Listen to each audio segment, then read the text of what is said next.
Colin Williams here again from eLocus, and today I'm going to talk to you about nodes. What is a node?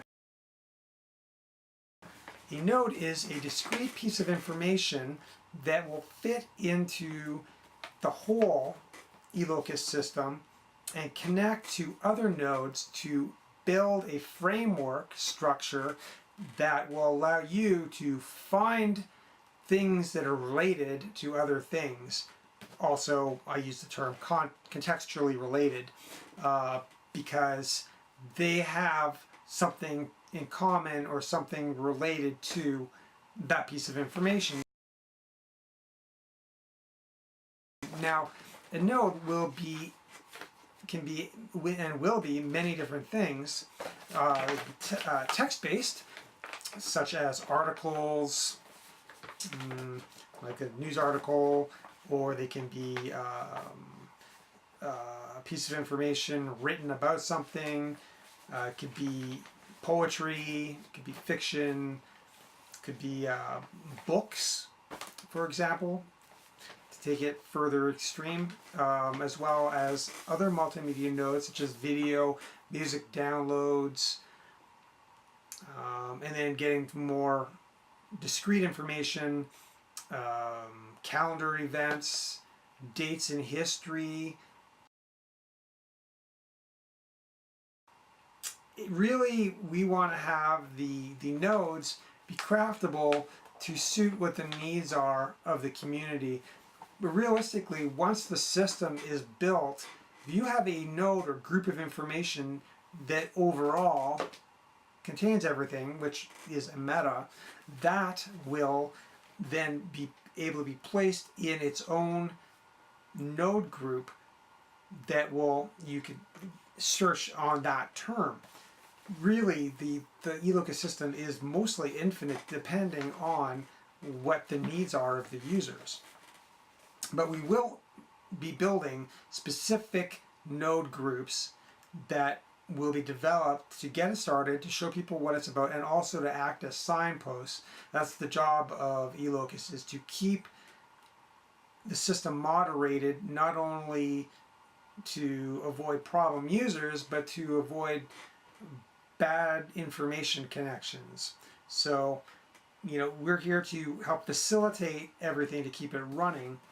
Now, like I mentioned, there's interesting aspects such as event nodes. So if you're planning to have an event related to, say, an artist, say Stevie Wonder, and you're doing seminars on that, people can look up and see what's happening that's related to Stevie Wonder on September 19th, 2014.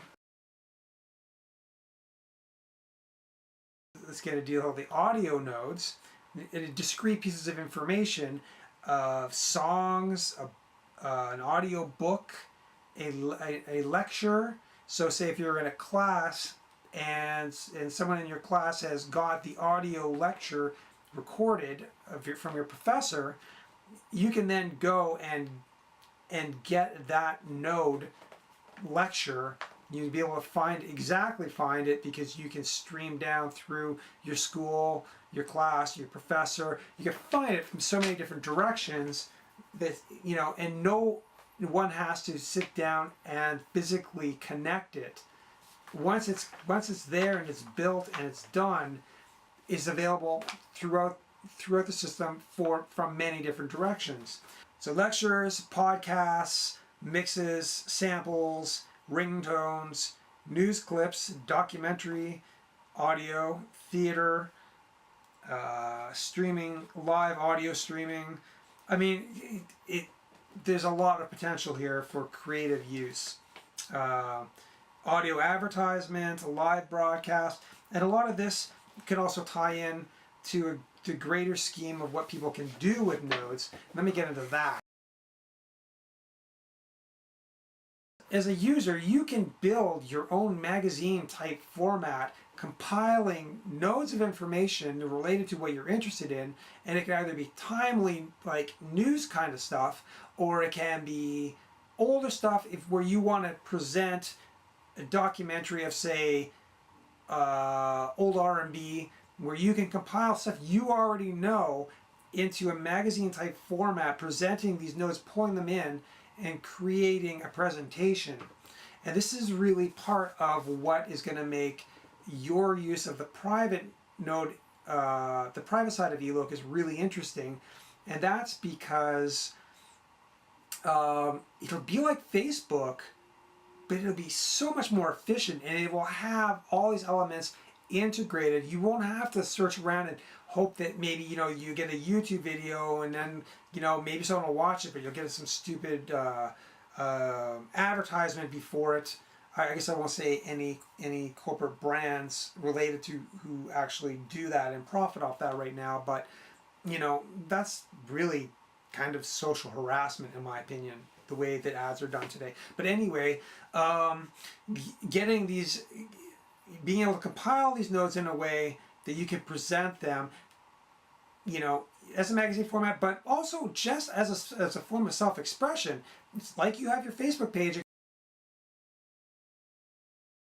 except that you can have your own sphere of personal information, likes, things that you like, and then if someone wants to explore what you got, it's not linear in a list. They can just go through and surf through it, and if you connect with someone on something that you like the same stuff, it's easy for someone to go through and do that. Now, there's just so much for me to talk about here, and I really don't I don't know where to start and stop. But if you like that idea, then hopefully you'll support eLocus and be able to help us build the proof of concept, get a prototype, and get our from there get a beta started, and get it going. Because to me personally, this is what I've been looking for. This is what gets me excited, because there's so much wrong with the way that the internet works, and I'd like to get into the security aspect of it too, but I won't, because that's not what this video is about. But being able to have the secure knowledge that your information is safe, that you can share stuff in a cool way, that you'll be able to meet new people and be able to share with your existing friends things that are of common interest. And whether that's useful or entertainment, doesn't matter. So anyway, if you like the idea, support us. Go to our Facebook page, facebook.com/eLocus Kinetics. Just search on eLocus Kinetics. You'll find us there. And support our crowdfunding. If you could throw a couple of dollars our way, that'd be great. Totally appreciated. I really want to get this going. And if you want more information, we've got eLocusConnects.com and our blog and whatnot. So check us out, and we will see you soon.